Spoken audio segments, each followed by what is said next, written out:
Assalamualaikum warahmatullahi wabarakatuh. Alhamdulillahirabbil alamin. Assalatu wassalamu ala asyrafil anbiya'i wal mursalin sayyidina wa maulana Muhammadin wa ala alihi wa sahbihi ajmain, amma ba'. Alhamdulillah, akhirnya kita dapat bertemu kembali pada perkuliahan hari ini dengan mata kuliah Bahasa Arab A yang diampu oleh dosen kita tercinta Bapak Muhammad Iqbal MPD. Baiklah, hari ini kita akan membahas tentang af'alul muqarrabah yang disusun oleh Elmiah Nisa Nurlaili dan Sri Azizah. Selamat menyaksikan. Assalamualaikum warahmatullahi wabarakatuh. Nama saya Nisa. Di sini saya akan melanjutkan presentasi dari teman saya tadi. Bab 2, pembahasan A. Pengertian dari af'alul muqarrabah dan fungsinya. Kana dan saudara-saudaranya merupakan pembahasan pada bab af'alul muqarrabah wasyuru waraja'i yang sering kali disebut atau diistilahkan sebagai af'alul muqarrabah atau kana dan saudara-saudaranya. Istilah kana wa akhwatuha adalah satu sebutan yang mencakup ketiga makna dari af'alul muqarrabah. Adapun dari pengertian dari af'alul muqarrabah adalah fi'il atau kata kerja yang menunjukkan waktu yang dekat terjadinya. Sedangkan fungsinya dari af'alul muqarrabah sama dengan fungsi kana, yaitu merafa'kan isim dan menasabkan khobarnya. Contoh sebagai berikut: kada yakudu, kada at-talibu yanjihu atau an yanjihu fil imtihan, siswa itu hampir lulus dalam ujian. Yang kedua, ausyakka yushiku, ausyakkal mataru an yanzila atau yanzilu, hujan itu hampir turun. Yang ketiga, karuba, karuba al-alamu yanzulu atau yanzilu, penyakit itu hampir hilang. Dengan demikian, kada at-talibu yanzihu atau yanziha fil imtihan di kalimat at-talibu sebagai isim dari kada menjadi at-talibu dan yanzihu sebagai khobar kada menjadi berkeadaan nasab dengan mahali. Yang dimaksud i'rab mahali adalah anggapan perubahan yang disebabkan oleh amil. Adapun yang dimaksud dengan amil adalah lafal yang bisa membuat rafa atau nasab atau jar pada lafal yang menyandingnya. Sebagai tambahan bahwa sesuai dengan contoh di atas bahwa kada dan karuba yang tidak disertai dengan an lebih banyak digunakan daripada disertai an, sedangkan ausyakka yang disertai dengan an lebih banyak digunakan pada tidak disertai an.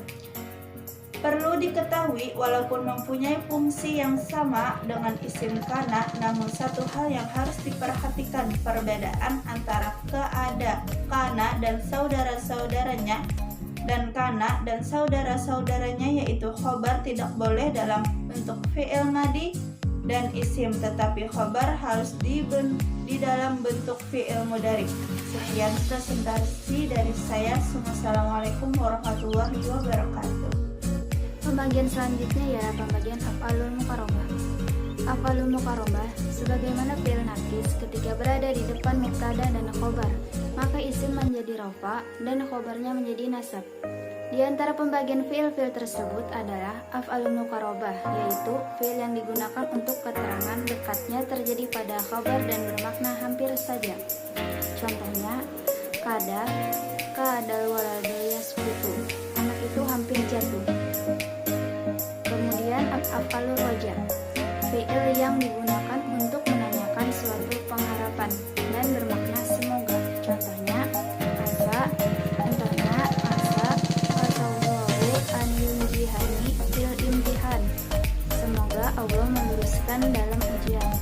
Kemudian af'alur syuru' adalah fi'il yang digunakan untuk menanyakan dimulainya suatu pekerjaan dan bermakna mulai. Contohnya, ansya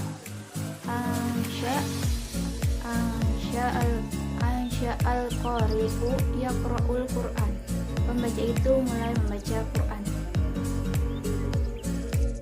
Selain pembagian di atas, dalam bab af'alul muqarrabah juga mengenal beberapa penggolongan seperti jamid dan mustasorib, nakis dan tam, dan huruf sa pada lafaz asa yang bisa dibaca fathah dan kasroh. Untuk lebih jelasnya akan dijelaskan sebagai berikut. 1. Penggolongan af'alul muqarrabah berdasarkan jamid dan mustasoribnya. Fi'il jamid adalah fi'il yang hanya mempunyai satu bentuk sigoh saja, entah hanya berbentuk madi saja atau amar saja, ataupun mudhari saja. Adapun fi'il mustasorib adalah fi'il yang dapat berubah bentuknya sesuai istilahnya. Yang kedua, af'alul muqarrabah yang tergolong nakis yang bisa berlaku tam. Fi'il tam adalah kalimat fi'il mustasorib yang tersedia dalam 3 bentuk fi'il 3 serangkai, fi'il madi, fi'il mudhari, dan fi'il amar. Adapun fi'il nakis adalah kalimat fi'il mustasorib yang tidak tersedia untuk semua bentuk fi'il 3 serangkai, baik hanya berbentuk mudhari dan madi saja atau mudhari dan amar saja. Semua lafaz af'alul muqarrabah kecuali asa, au syakka, dan ikhlaulako itu di samping bisa berlaku nakis juga bisa berlaku tam, hanya saja bisa mengamalkan ma'mul dengan marfu yang berupa mudhari yang disertai an masdariyah. Ma'mul sendiri adalah lafal yang huruf terakhirnya mengalami perubahan dengan rofa atau nasab atau jer atau jazam karena terpengaruhi oleh amil. Yang terakhir yaitu yang ketiga, huruf sin dari lafaz asa bisa dibaca fathah dan kasroh. Lafaz asa bila bertemu dhamir marfu mutaharrik atau disandarkan pada dhamir marfu mutaharrik, maka sinnya boleh dibaca fathah dan juga boleh dibaca kasroh, tapi yang banyak digunakan adalah menggunakan fathah. Masuk ke bab 3 yaitu kesimpulan. Af'alul muqarrabah adalah fi'il yang digunakan untuk menunjukkan dekatnya khobar, yaitu pada lafaz kada, karuba, dan ausyaka. Jika pada lafaz asa, haro, dan ikhlaulako, berarti fi'il yang digunakan untuk mengharapkan terjadinya peristiwa yang terkandung dalam khobar. Sedangkan af'alul muqarrabah yang berarti fi'il yang digunakan untuk menunjukkan pengertian, memulai, atau kesiapan. Af'alul muqarrabah juga bisa beramal seperti kana, yaitu merupakan mubtada sebagai isimnya dan menasabkan khobar sebagai khobarnya. Hanya saja khobar af'alul muqarrabah itu harus terdiri dari fi'il mudhari yang jatuh sesudahnya dan umumnya merupakan isim dhamir yang menunjuk pada isim, fi'il mudhari, dan isim fa'ilnya. Sekian presentasi dari kami, kurang dan lebihnya mohon dimaafkan. Assalamualaikum warahmatullahi wabarakatuh.